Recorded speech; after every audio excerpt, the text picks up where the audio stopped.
Well, hello there. How you guys doing today?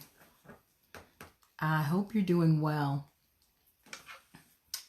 Let's make sure that this is up. All right. So, here we are. It's Wednesday and it's time for Let's Get Ready, a part of our You Can Homeschool workshops. And so, trying to see if I can. Last week I had a really hard time seeing the comments. So I'm going to try to see if I can just take a moment. If you guys would just give me a minute to see if I can get this to come up on my laptop. And so while I'm waiting, I'll introduce myself. My name is Anita Gibson. I'm a coach, speaker, educational strategist, and the author of the book Starfinder, and I love homeschool moms. My husband and I homeschooled our 3 children for over 20 years, and now they're all 30 and older, and some of them are girls, so I won't tell the exact ages.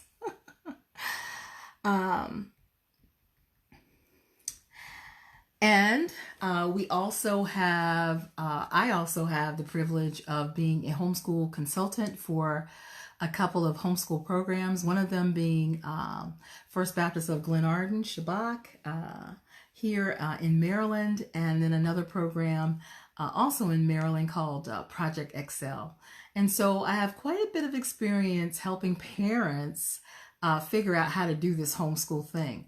And when I started thinking about the fact that September is like 12 weeks away, August is like 8 weeks away, it was like, now is the time to begin to work with moms to help them put together their homeschool plans. You could be a brand new mom who you're thinking about doing this in the fall and you just want to see more of what would it take. Or you could be a mom who has homeschooled before and you're looking for maybe some new ideas for how to get things done.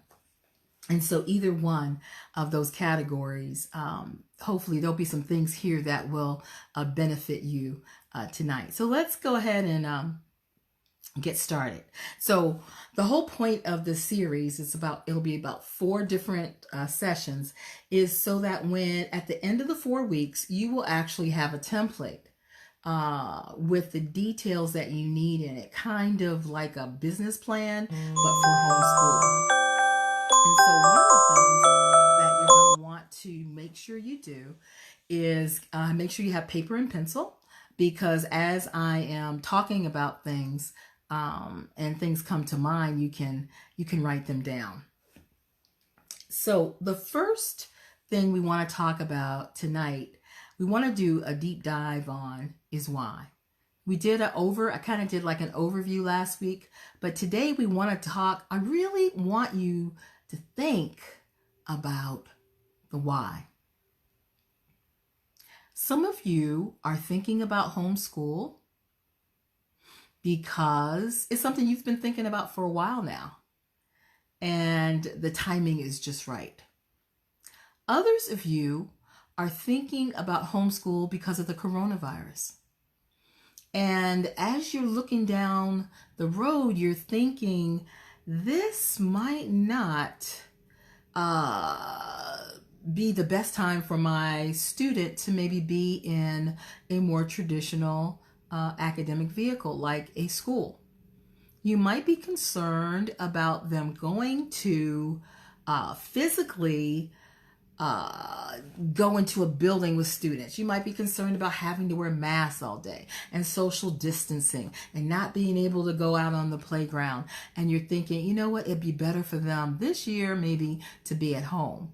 Or you might be concerned because your school district is going to do online schooling and it maybe wasn't a good experience for you. And so you might be thinking, oh my goodness, that was, difficult. My child wasn't able to connect, especially if they were younger. Just the format, what didn't work well. Some people are saying that, in order for online schooling to be effective, some of the things need to change majorly. And sometimes maybe your school systems maybe not in a position to be able to make that shift. So they'll be doing more of the same that they did this year in the fall, and you don't want that. So your other reason could just be your child's health. Your child may have asthma or some other respiratory issue, and you don't want to take the chance of them going into an area where there are, a lot of other children around. So there's a lot of reasons why you might be thinking about doing this. But I need you to know, whatever your why is, you have to walk into this with your heart open. You cannot walk into this saying, oh, I gotta homeschool my kids. That Eeyore mentality, oh, this is gonna be horrible. Oh, I really don't want to, but who else is there to do it? That's not how you want to walk into this. Because what you need to do this well is a commitment from the start of understanding this will not be easy. This will be difficult on some days. And some days you're not going to want to do it. And you're going to be asking yourself, what was I thinking? Why did I sign up for that? But I need you to know, whatever your why is, it needs to have something to do with your child. And why this homeschooling is best for them. Even if it's going to cost you as the mom, as the family. You have to do it because you know that it's best for them. So let me tell you a little story. I started off this journey as a businesswoman. I loved, building things, and I worked on Capitol Hill, and I loved going to work every day and working in the offices and helping out. And so when this whole idea of homeschooling came up, for me, it was like, no way, I'm not doing that. But God kept pulling on my heart. And I just kept talking about it with my husband. And the more we talked about it, the more we felt that we should go ahead and try and see what happens. That we didn't want to have regrets looking back going, I should have. And so I started off homeschool as a businesswoman, as someone who was not real good at focusing in on my child. And so I had a really steep learning curve because I had to learn to shift my thoughts about what I wanted and what I needed and what made me happy. I had to shift that even more because all of us as moms do that. But I had to shift. I had to step to the next level on that when it came to thinking about educating my children at home. And so my husband and I, we sat down and we said, yes, we're going to do this. And everybody has different reasons for why they decide to homeschool. But at the end of the day, you really need to remember it. So that paper and pencil I told you to get out earlier, write that down. And you don't have to do it right now, but make a note to yourself. Even if you have to put a mission statement together, something like, we are homeschooling our kids so that they can become the best version of themselves. We are homeschooling our kids this year so that they can learn in an environment that is not chaotic, that is peaceful, and that is individualized instruction just for them. So write it out like a mission statement or even a vision statement. By the end of the school year, we want our children or my child, Johnny, to be excellent in whatever he's already strong in. And we want him to be improving in whatever he's weak in. So that you have these targets, you have these places to be able to measure. And remember why you are doing what you're doing. Because the worst thing you can do is get to the middle of the school year and say, I can't do this. You're going back to school. Kids need stability.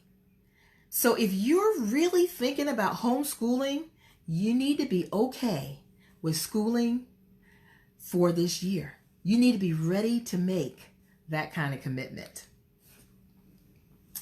All right, so let me check and see. I see, again, I'm having some issues with...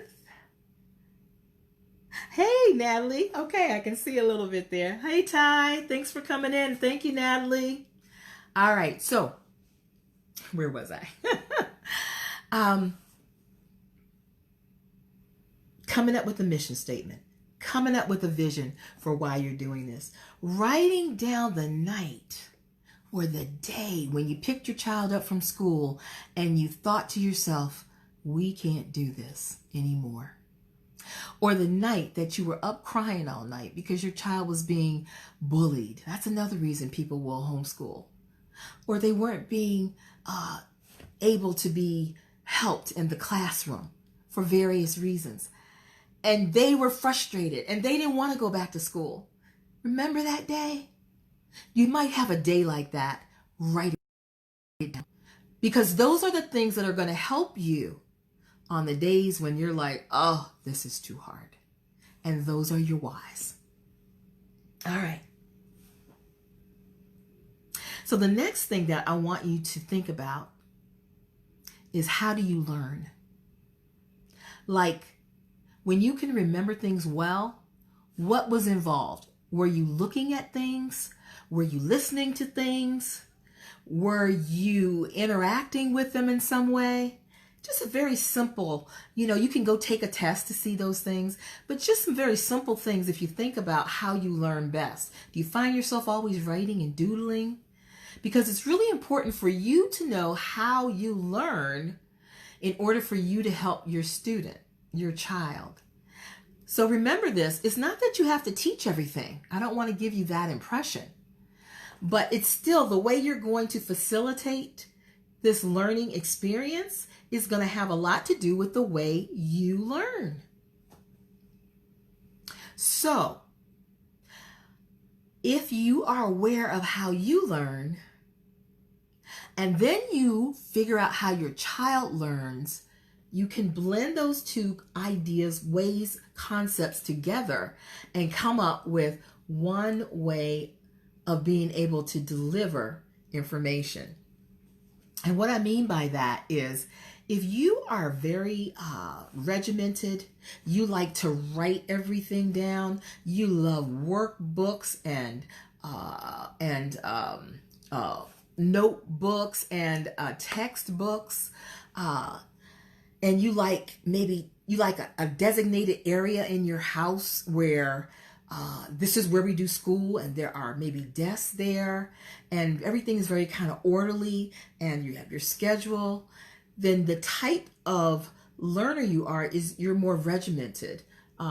And so if your child loves to flip on the floor and they're working on their math, but they're, laying on the couch, and they don't fit in with that traditional way of doing school, you guys are going to butt heads like crazy. And inadvertently, because I've done this, and that's part of why I'm doing this, because I want to be able to give moms tips that will help to make some of this a little run more smoothly. So if you're very regimented and your son or your daughter is very laid back, you have to find a way to take the way they are and the way you are and kind of bring them together. And so that means that you may have an area, mom, since you like the regiment and you want to have things in order, you may have that area, but it might be okay for them to do their math on the floor, or upside down on the couch, or tapping their pencil on the table. It's okay. Everybody learns differently. Those are some of the fights that I had with my kids. They were, in my brain, that's not the way you do it. And so one of the things I had to shift on in my homeschool was to understand that just because I do it that way, or I think that's the best way, it might not be best for my child. Like some children like to listen to music while they're working. Maybe it's music that's maybe classical or instrumental that you might have to say yes to, because before you were like, no, you're not doing that. And maybe they want to listen to some hip hop or something, very upbeat. And maybe you can't do that right now while you're doing school. But what can you do? And so you acknowledge, you honor your style of learning, your way you think it should get done. And then you take their way and we find a way to merge the two so that the focus is not on the method of operation, and they can get to the heart of the matter, which is the learning, right? So, how they learn, how you learn, mixing it up, being able to think outside of the box. So, homeschool is not bringing what they did in the classroom and just pulling it into home and doing it exactly the way they did it there. Homeschool is the opportunity to individualize and specialize and make your school connect with your child. Because the more you connect with their passions, the things they love, you connect their school with those things, the less you're dragging them to learn, and the more they are pulling you. Hey, let's go check out, because they're excited about it. So if I love horses, then maybe we're doing math by counting physical horses that we go get from somewhere. Or if I love cars, then we're learning some of our science through actually building some things and going on field trips to learn about those things. So you begin to blend the passion that your child has with the learning, and they begin to participate more with you, especially if you have a child who is a reluctant learner. If you hear your child say these words, I hate, and put a subject in there, let's say reading, you must find a way. Some people call it deschooling. You must find a way to reintroduce that subject again. Some kids say, I hate math, or I can't stand history. But really what it is they didn't like the way that it was introduced. I cannot tell you how many high schoolers I have seen who have been reintroduced to math in ways that were creative and hands-on, even in high school, and they soared. They were able to do higher levels of math. They didn't even know they liked math until it was reintroduced. So one of the advantages you have in homeschooling is you can reintroduce subjects that your children say they don't like. You can find fun and creative ways to do those subjects, to introduce them, and the children you will be amazed at how someone who you thought was not interested in learning, and someone who maybe thought they weren't that smart, will find that when you find the right way of teaching it to them, that they love the subject that they once hated. Oh, Natalie said, this is Arden and I to the T. Yes. And so these are some of the reasons why I'm sharing some of these things with you, because it just made my homeschool more difficult because I didn't know. And so I want you guys to know. So before I close out, the one last thing I want to talk about is the law. Now, every state is different in their homeschool laws.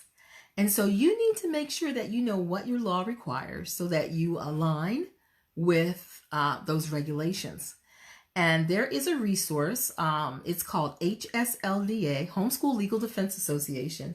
And they're an amazing group that helps with many issues for homeschoolers. They're a great resource to have. It doesn't cost that much to join. It might be like $100 some for the year. But they have a resource that you can get for free if you just go to hslda.org/legal. And I'll say that again. hslda.org/legal, legal. There it is. Wow, Ty said if she could do over, she would choose homeschool, hands down. Yeah. And you know what? I understand that. It's kind of like as you're looking back, but nobody has 2020. And so we make the best choices at the time we make them. But yeah. And Ty works with moms and children as well. And so the beauty of what she just said is she has the opportunity to be able to share that information with other moms who are sitting on the fence like you might be. And saying to yourself, oh, this looks like this is so much work. I don't think I'm going to do this. I cannot tell you how many moms I have had come into my office with tears in their eyes because 5 years ago, 3 years ago, 2 years ago, God told them to homeschool their kids. They had just this really strong sense that I need to do this. But for whatever reason, they got afraid. They decided to try the system one more time that their child was already in. It didn't work. They had their fingers crossed, hoping that it would be okay. And they usually come to me in those years down the road, and there's damage that's been done. And they are so sorry that they didn't listen to the call of their heart. They knew that they were being called, but the fear got them. But now here they are, 3 years later, having now fixed some stuff, 5 years later, and now making that decision. So we are saying to you, Ty, she's saying to you guys, if you're feeling that tug, like, yeah, I think I'm supposed to do this, go ahead and step up to the plate. There is so much help for you. It's all around you. When we started this process, we were all by ourselves. I was starting homeschool. We started homeschool, my husband and I, in the 80s when it had just become legal in our area. There was no one else African American doing it. My parents thought we were absolutely crazy, and everybody was just waiting for us to fail. But God, He helped us. We did, manage to connect with a few other families. And now our children are grown. Our oldest is a diplomat working for the State Department. She went from kindergarten through 12th grade. They all did. She actually got her bachelor's and her master's degree, scholarship, fellowship at American University, homeschooled all the way through. And then our daughter in the middle, she struggled with her academics, but because we homeschooled, we were able to help her and strengthen them. And now, guess what she is?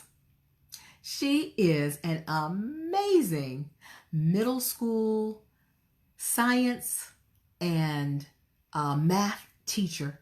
She has her degree from Bowie State University, and she's doing amazing. And then our son, he is a photographer and a videographer. He has his own business, and he works at a Christian school, and he teaches as well. Each totally different paths. But this scared mama right here, who wanted to be a businesswoman, answered the call. Did I have everything I needed to have? Absolutely not. But the one thing I needed, I had. And you know what that was? It was a heart to learn. And so I'm saying to you, if you just have a heart to learn, we can help you get to where you need to get to. And that's why I'm doing this for free. Because I want everybody who has a heart to homeschool and who needs that level of support to know that you can homeschool. Yes, you can. All right, so anyone who is interested in talking further, I'm going to, if you can put your email address in the chat, in 15 minutes, we're going to do a live Zoom, and I'm going to be there for 30 minutes to answer any questions you have about this topic or anything else that might be on your heart. I love you, homeschool moms. You guys are amazing, and I can't wait to see you. All right, love you, and see you next week. Same time, same place. Oh, I know there's one other thing. If you're interested in my book, Starfinder, feel free to check it out. Natalie will put that little link there for me, and join our group, Simply Homeschool.